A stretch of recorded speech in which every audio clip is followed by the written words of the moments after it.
നമ്മൾ സാരിയൊക്കെ കൊടുക്കുമ്പോഴത്തേക്കും ഇപ്പം കുറച്ച് എക്സ്പോസ് ചെയ്യുന്നുണ്ടെങ്കിൽ മെലിഞ്ഞ ഒരാൾ എക്സ്പോസ് ചെയ്യുമ്പോൾ അത് സെക്സിനെസ്സും, കുറച്ച് ഫാറ്റുള്ള ഒരാൾ എക്സ്പോസ് ചെയ്യുന്നുണ്ടെങ്കിൽ അതൊരു വൾഗാരിറ്റിയുമായിട്ട് എപ്പോഴും മാറാറില്ല. നമ്മളൊരു ഫോട്ടോ കാണുമ്പോൾ തന്നെ കുറച്ച് ഒരു ചെസ്റ്റ് സൈസ് ഒരു 36-ന് ശേഷമുള്ള ഒരാൾ ബ്ലൗസ് കുറച്ച് ലോ കട്ടായിട്ട് ചെയ്യുന്നു, വയറിൻ്റെ അവിടെ കുഞ്ഞു ബ്ലൗസാണ്, സാരി എന്ന് വെച്ച് കഴിഞ്ഞാൽ കുറച്ച് വയറൊക്കെ കാണുന്നുണ്ട്, ബാക്ക് കാണുന്നുണ്ട്, നെക്ക് കാണുന്നുണ്ട്.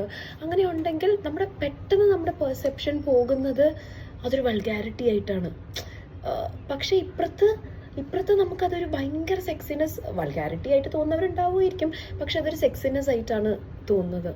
പക്ഷെ അവിടെ സ്റ്റൈലിംഗ് വൈസ് ഒന്നും വ്യത്യാസം വരുന്നില്ല അല്ലേ, ബോഡിയിലാണ് ചേഞ്ച് വരുന്നത്.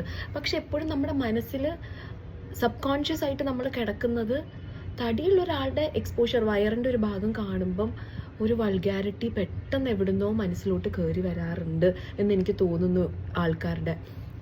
നിങ്ങൾക്ക് എന്താ തോന്നുന്നത്? അതെങ്ങനെയാണ് ആ ഒരു പെർസെപ്ഷൻ നമുക്ക് മാറ്റാൻ പറ്റുക? അതോ ഞാൻ പറയുന്ന ഈ ഒരു തോട്ട് ശരിയല്ല എന്ന് നിങ്ങൾക്ക് തോന്നുന്നുണ്ടോ? എനിക്ക് മാത്രം തോന്നിയൊരു കാര്യമാണോ?